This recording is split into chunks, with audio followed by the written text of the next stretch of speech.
यूनान के दारुल हुकूमत एथेंस के मरकज़ सेंटागमा स्क्वायर पर फ़लस्तीन के हक में रैली निकाली गई। यूनानी पार्लियामेंट हाउस के सामने सख्त फसादात, पुलिस की भारी नफरी मौजूद थी। यूनान में फ़लस्तीनी कम्युनिटी की कॉल पे यूनानी पार्लियामेंट हाउस के सामने फ़लस्तीन के हक में ज़बरदस्त एहतजाज किया गया। एहतजाज में हज़ारों की तादाद में यूनानी बाशिंदों की शिरकत हुई। मुजाहिरीन के फ़लस्तीन के हक में और इसराइल के खिलाफ ज़बरदस्त नारेबाजी हुई।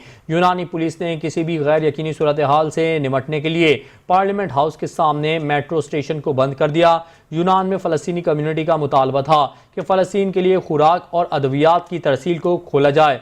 गजा मार्च के लिए हर किस्म की नाकाबंदी को खोला जाए। मुजाहिरीन पार्लियामेंट के सामने जमा होना शुरू हो गए थे। मुजाहिरीन की तादाद को देखते हुए मजीद नफरी तलब की गई। पुलिस की मुजाहिरीन के साथ हाथापाई और झड़पें भी हुई। पुलिस की कोशिश थी कि मुजाहिरीन को पार्लियामेंट हाउस के सामने जाने से रोका जाए, मगर वो नाकाम रही और मुजाहिरीन तमाम तर रुकावटें अबूर करते हुए पार्लियामेंट के सामने पहुंच गए।